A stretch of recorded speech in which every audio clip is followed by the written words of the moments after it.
नाला के कीड़ा है। नीच किस्म का वो डाकू है। मोदी को गालियां देने वाले, अरे मोदी मर जा तू, अरे मोदी मर जा तू, मोदी मर जा तू, ये नारा लगाने वाले अरे मोदी मर जा तू, अब अफगानिस्तान में सिखों और हिंदुओं के दर्द को देख नहीं पा रहे हैं।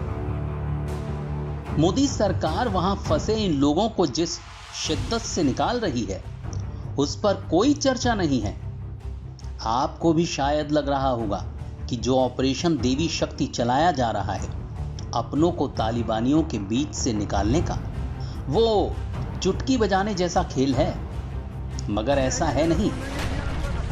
तालिबान की गोलियों, बम धमाकों और बर्बरता के बीच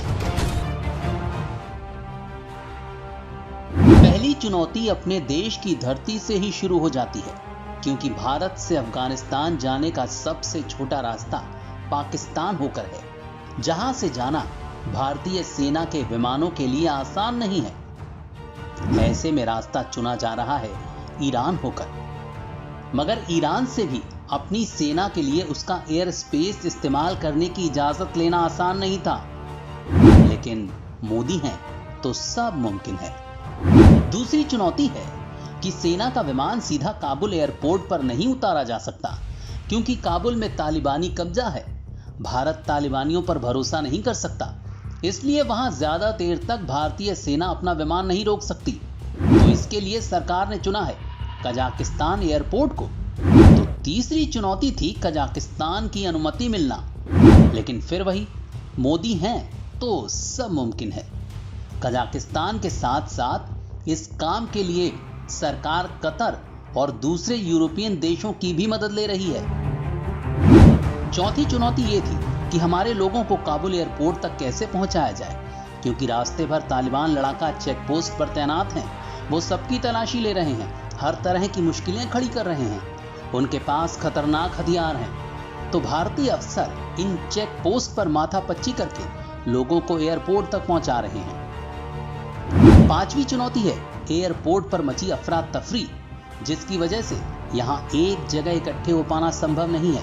तो इसके लिए इंतजाम किया गया एयरपोर्ट के पास ही एक बड़े गैराज का।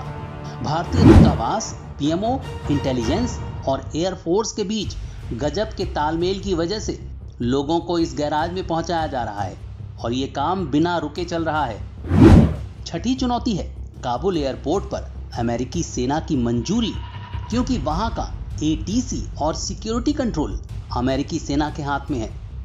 जैसे ही अमेरिकी सेना क्लियरेंस देती है, तुरंत कजाकिस्तान एयरपोर्ट पर खड़ा भारतीय विमान हरकत में आ जाता है। सातवीं चुनौती है भारतीयों को गैराज से एयरपोर्ट तक पहुंचाने की।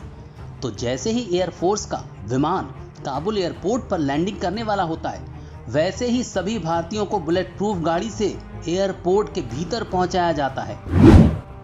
अब आठवीं चुनौती होती है ये प्रक्रिया बेहद सुरक्षित तरीके से चुटकियों में की जाए। तो इसके लिए हमारी स्पेशल फोर्सेस पोजीशन लेती हैं और अधिकारी लोगों को तुरंत प्लेन में चढ़ाते हैं। काम पूरा होते ही अधिकारी दूसरे राउंड के लिए रवाना हो जाते हैं और प्लेन एटीसी की परमिशन मिलते ही टेक ऑफ कर जाता है।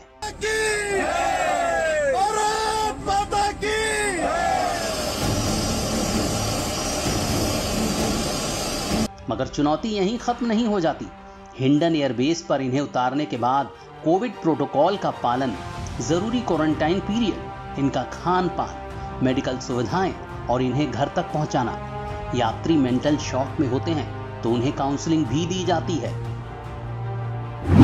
ये काम करने वाले हीरो हैं भारतीय सरकार, हमारा विदेश मंत्रालय, हमारी स्पेशल फोर्सेस, अफगानिस्तान में डटे अधिकारी और कर्मचारी और गुमनाम इंटेलिजेंस के लोग। और कमाल ये है कि इतने मुश्किल मिशन के लिए देश में एक भी ताली नहीं बजाई जा रही।